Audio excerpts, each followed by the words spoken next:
I am Evelyn Zumaya, the author of Affairs Valentino.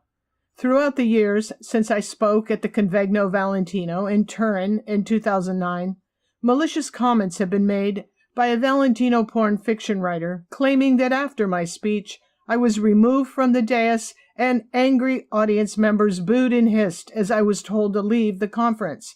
Of course, this is false and defamatory, and this video stands as documentation to what actually took place and what was said after my speech.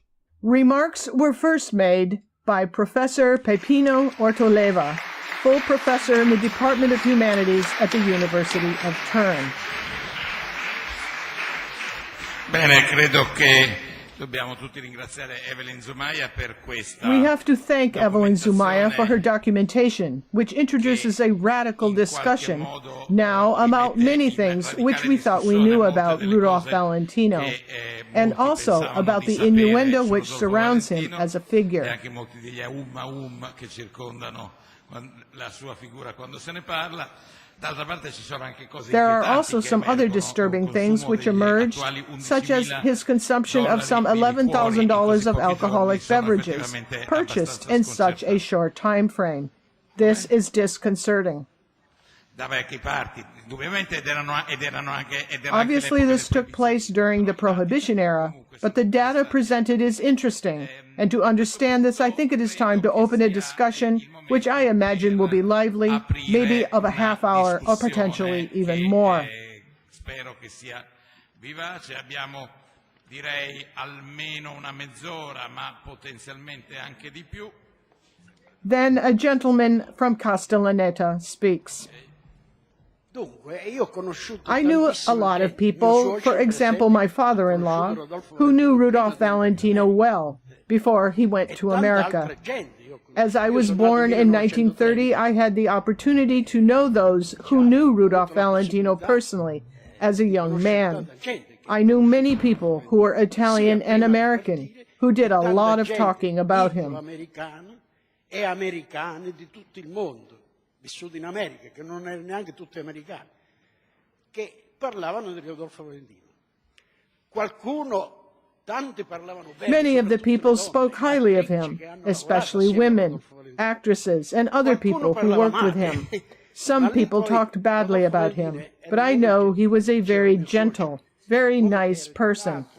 My father-in-law told me that Valentino never reacted badly to anyone, always patient and gentle with people.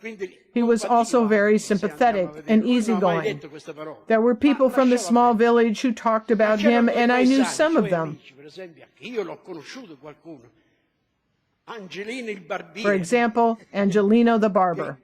When someone was speaking badly about Rudolph Valentino to Angelino, he said, quote, "You are being a flycatcher by trade." This means a gullible person who believes everything they hear and walks around with an open mouth letting the flies or lies fly in. Angelino would say to pay attention, because if you swallow too many flies, you can choke on them. Your risk is to die drowning in the lies being told about Rudolph Valentino. Then there were other villagers in that town who were not so gentle as Valentino was. They were simple and rude people, even ugly. These men had horns on their heads so long they could reach all the way to New York and back, and then make them blind. I say they had long horns because Valentino made them all cornuti. This means they had unfaithful wives. I heard all of this discussion while I was a young teenager, a lot of times. Once a Greek actress arrived with a lady from Avellino who knew Valentino. And the actress said, "Don't believe these stories about Valentino. These are being said by envious people in their never-ending envy who are just jealous, and the husbands of unfaithful wives who now want revenge. Revenge because Rudolph Valentino made many men in the small town cornuti, husbands of unfaithful wives.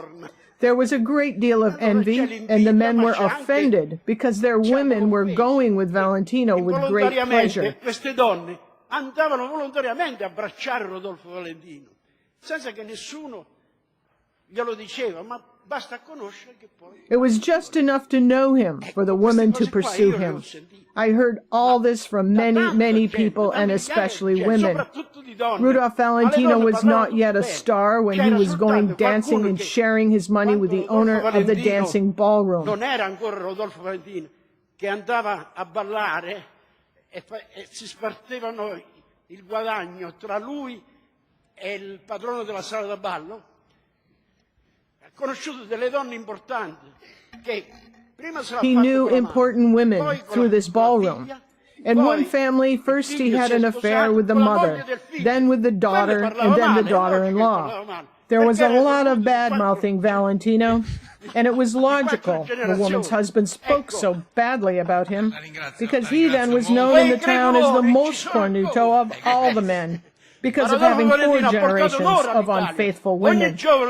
Rudolph Valentino brought honor to Italy, and every man from 20 to 50 years old would like to be Rudolph Valentino, not only in Italy, but all over the world. But those gullible people today are still believing the lies. Professor Ortoleva adds, "Thank you for this testimony, which also adds to the narrative element of the story. Perhaps there will even be more to add."